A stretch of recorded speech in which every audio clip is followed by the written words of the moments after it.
is useless for me to describe to you how terrible Violet, Klaus, and even Sunny felt in the time that followed. If you ever lost someone important to you, then you already know how it feels. And if you haven't, you can't possibly imagine it. For the Baudelaire children, it was of course especially terrible because they had lost both their parents at the same time, and for several days, they felt so miserable they could scarcely get out of bed. Klaus found he had very little interest in books. The gears in Violet's innovative brain seemed to stop. And even Sunny, who of course was too young to really understand what was going on, bit things with less enthusiasm. Of course, it didn't make things any easier that they had lost their home as well, and all of their possessions. As I'm sure you know, to be in one's own room, in one's own bed, can often make a bleak situation a little better. But the beds of the Baudelaire orphans had been reduced to charred rubble.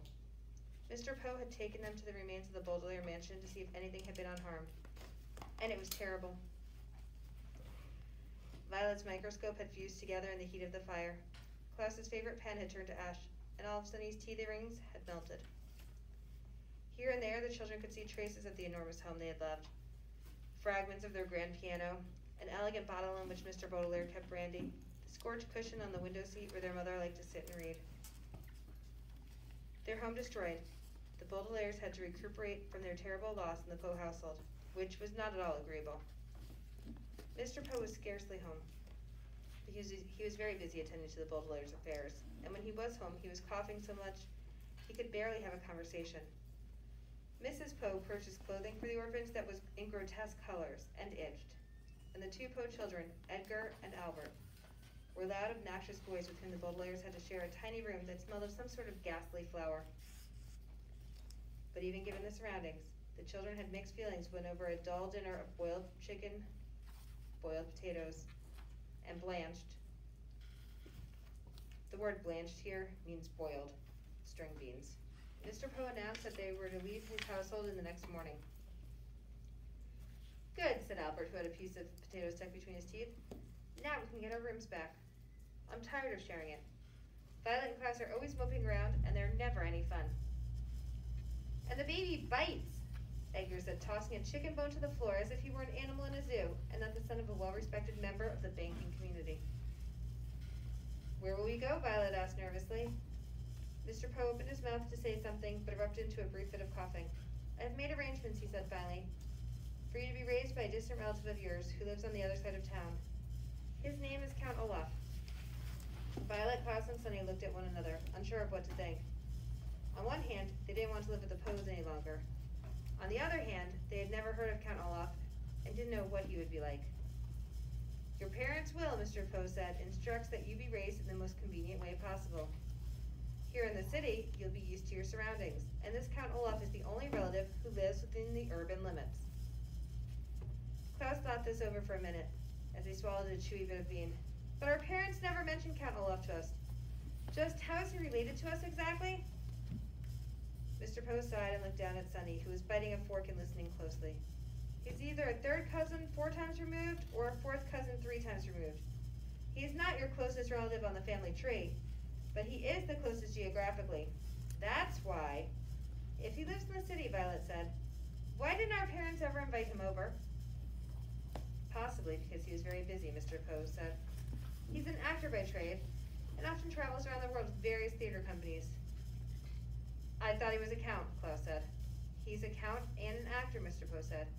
I don't mean to cut our dinner short, but you children have to pack up your things, and I have to return to the bank to do some more work. Like your new legal guardian, I am very busy myself. The 3 Baudelaire children had many more questions for Mr. Poe, but he had already stood up from the table and with a slight wave of the hand departed from the room. They heard him coughing into his handkerchief, and then the front door creaked shut as he left the house.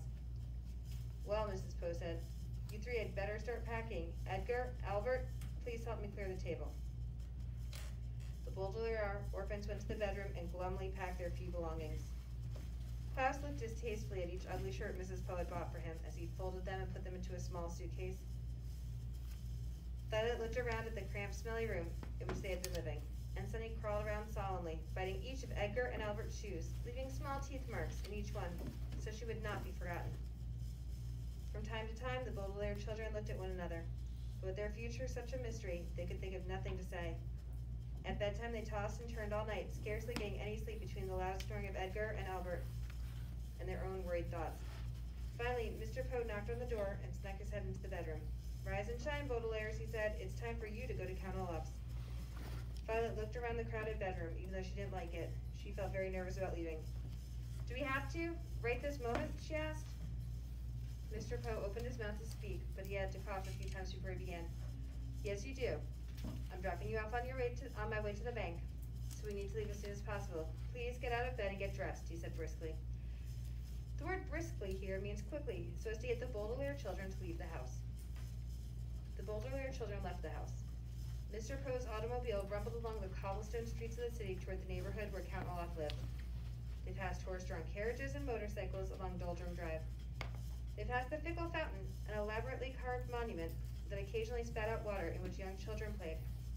They passed an enormous pile of dirt where the Royal Gardens once stood.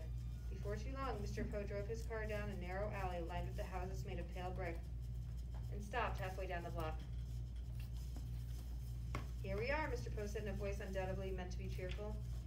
"Your new home." The Baudelaire children looked out and saw the prettiest house on the block. The bricks had been cleaned very well, and through the wide and open windows they could see an assortment of well-groomed plants. Standing in the doorway, with her hand on the shiny brass doorknob, was an older woman, smartly dressed, who was smiling at the children. In one hand she carried a flower pot. "Hello there," she called. "You must be the children Count Olaf is adopting." Violet opened the door of the automobile and got out to shake the woman's hand. It felt firm and warm, and for the first time in a long while, Violet felt as if her life and the lives of her siblings might turn out well after all. "Yes," she said. "Yes, we are. I am Violet Baudelaire, and this is my brother Klaus and my sister Sunny, and this is Mr. Poe, who's been arranging things for us since the death of our parents." "Yes, I heard about the accident," the woman said, as everyone said, "How do you do? I am Justice Strauss." "That's an unusual first name," Klaus remarked. "It's my title," she explained, "not my first name. I serve as a judge on the High Court." "How fascinating," Violet said. "And are you married to Count Olaf?" "Goodness me, no," Justice Strauss said. "I don't actually know him that well. He is my next-door neighbor." The children looked from the well-scrubbed house of Justice Strauss to the dilapidated one next door. The bricks were stained with soot and grime. There were only two small windows, which were closed with the shades drawn, even though it was a nice day. Rising above the window was a tall and dirty tower that tilted slightly to the left. The front door needed to be repainted, and carved in the middle of it was an image like an eye. The entire building sat to the side, like a crooked tooth. "Oh," said Sunny. And everyone knew what she meant. She meant, "What a terrible place! I don't want to live there at all." "Well, it's nice to meet you," Violet said to Justice Strauss. "Yes," said Justice Strauss, gesturing to her flower pot. "Perhaps one day you can come over and help me with my gardening." "That would be very pleasant," Violet said very sadly. It would, of course, be very pleasant to help Justice Strauss with her gardening. But Violet could not help thinking that it would be far more pleasant to live in Justice Strauss's house instead of Count Olaf's. What kind of a man, Violet wondered, would carve an image of an eye into his front door? Mr. Poe tipped his hat to Justice Strauss, who smiled at the children and disappeared into her lovely house. Klaus stepped forward and knocked on Count Olaf's door, his knuckles rapping right in the middle of the carved eye. There was a pause, and then the door creaked open, and the children saw Count Olaf for the first time. "Hello, hello, hello," Count Olaf said in a wheezy whisper.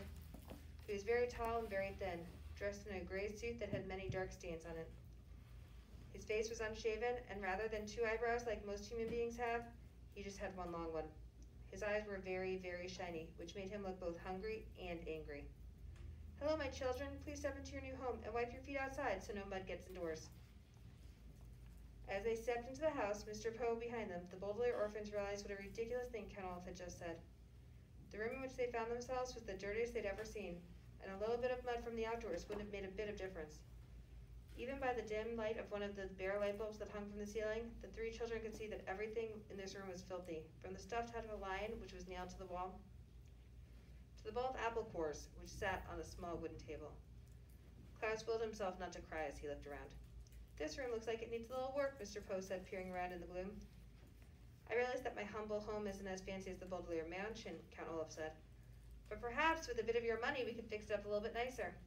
Mr. Poe's eyes widened in surprise, and his coughs echoed in the dark room before he spoke. "The Baudelaire fortune," he said sternly, "will not be used for such matters. In fact, it will not be used at all until Violet is of age. Count Olaf turned to Mr. Poe with a glint in his eye like an angry dog. For a moment, Violet thought he was going to strike Mr. Poe across the face, but then he swallowed. The children could see his Adam's apple bob in his skinny throat and shrugged his patchy shoulders. All right, then, he said, it's the same to me. Thank you very much, Mr. Poe, for bringing them here. Children, I will now show you to your room. Goodbye, Violet, Klaus, and Sunny, Mr. Poe said, stepping back through the front door. I hope you'll be very happy here. I'll continue to see you occasionally, and you can always contact me at the bank if you have any questions. But we don't even know where the bank is, Klaus said. I have a map of the city, Count Olaf said. Goodbye, Mr. Poe. He leaned forward to shut the door, and the Baudelaire orphans were too overcome with despair to get a last glimpse of Mr. Poe. They now wished they could all stay at the Poe household, even though it smelled. Rather than looking at the door, then the orphans looked down and saw that although Count Olaf was wearing shoes, he wasn't wearing any socks. They could see in the space of the pale skin between his tattoo, his tattered trouser cuff, and his black shoe that the Count Olaf had an image of an eye tattooed on his ankle, matching the eye in his front door. They wondered how many other eyes were in Count Olaf's house, and whether for the rest of their lives they would always feel as though Count Olaf were watching them, even when he wasn't nearby. We did the vocabulary already for today, and even our friends at home did the vocab already for today. Please open to the discussion questions. On page 13. Open, right here, page 10, baby. Cite at least 2 reasons why the Baudelaire children did not enjoy living with the Poe family. What does that mean, cite at least 2 reasons? Vanessa, what does that mean? Give at least 2 reasons. And where should those reasons come from? The book. So circle the word 2 in there. Cite at least 2 reasons. Can you give 3 reasons? Yeah. Yes, because it says give at least 2. So you can give 3 or 4 or 100. Can you give 1 reason and get full credit? No. No. When it says cite, write down you also need page numbers. Now if you're reading the PDF, there are still page numbers on the PDF. You need to tell me where you found your information. You need to tell me page numbers. Write that down for number 1 so you don't forget. Number 2, why did the orphans question Mr. Poe when he announced they would go live with Count Olaf? Now hang on, hand down. We're not talking about our answers yet. Just the questions. Does this question want to know what questions did they ask? No. It wants to know why did they ask questions. And the answer is not because they wanted to know things. You have to think about 2 things. 1, what questions did they ask, and what were they really trying to find out?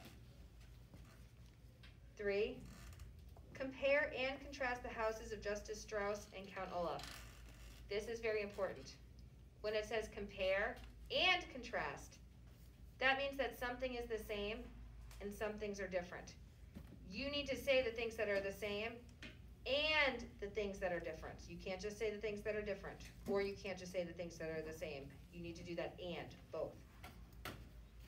Count Olaf had an eye on his door, as well as a tattoo on the eye of his ankle.